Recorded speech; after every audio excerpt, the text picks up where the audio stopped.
Okay, in video 5, we're going to talk about the transition and then what I call the pre-impact move. And the transition is something, Dean, that you worked on an awful lot. The step drill, that's all about transition. So there's different ways to do a transition. The way that Dave teaches it, he likes to see that before you finish your backswing, that you're already making that move to the front foot. So it's very strange in a sense, but basically the upper body is continuing the backswing while the lower body starts to actually transition into the forward swing. Like that. Now, there's plenty of good golf that's played when it's not quite that pronounced. But you will see the vast majority of professional golfers, both on the ladies' tour and the men's tours, they will make some sort of move from the ground up to start the downswing. You really get into a lot of trouble if you're up here and the first move that you make in transition is the upper body making that move before you get weight and the lower body working. So what happens is that as we're going back with the upper body, the lower body is starting to already make its move laterally this way. So there's absolutely some lateral movement combined with rotary movement on the downswing. So transition, a big, big key. Many pros, when they've got their swings grooved, they go out to the practice range and basically all they practice is that transition move to get the timing and the sense of when they ought to be making the move and how it relates to the rest of their swing as they bring the club to the ball. So this is a huge, hugely important part of the golf swing. It's for timing purposes. It's also how you can build some real power.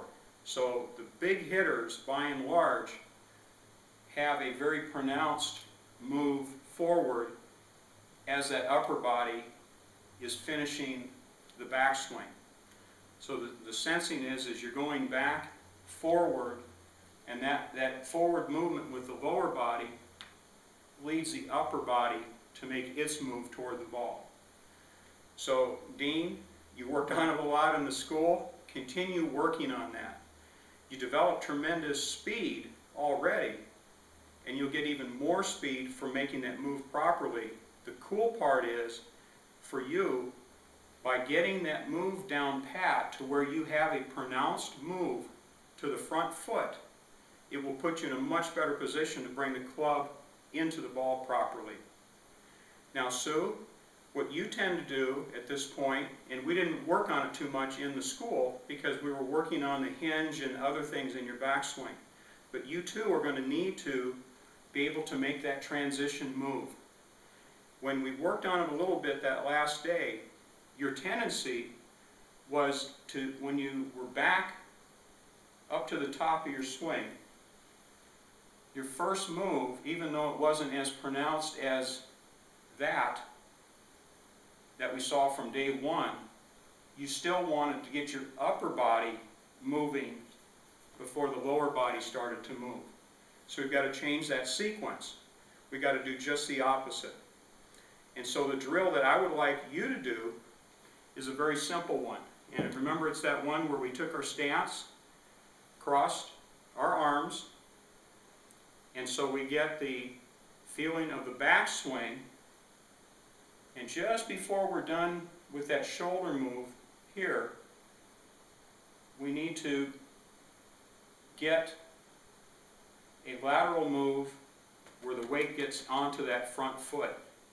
So like this, and then after you've shifted, then you can turn everything around like that. So think in terms of the lower body leading the upper body and arms back to the ball. So again, we're here, and the best way to do this is just nice and slow, like that. Okay, Dean, what you'll want to continue doing is that step drill. And again, that step drill We're going to come over to here. And when we feel like we're about 9 o'clock here on the backswing with the upper body, we want to step into it with the lower body. Like that.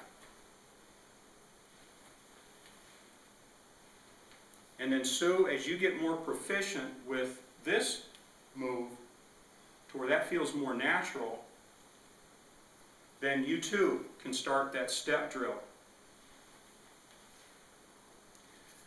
The other drill that Dave had you working on, which I think is a very important one, is the shift drill. But you have to keep in mind that shift still means, as you're going back with the upper body, shift doesn't mean stop the upper body and then everything go forward. Shift means upper body continues to move, and then the lower body shifts, the upper body comes along with it. So more like this, as opposed to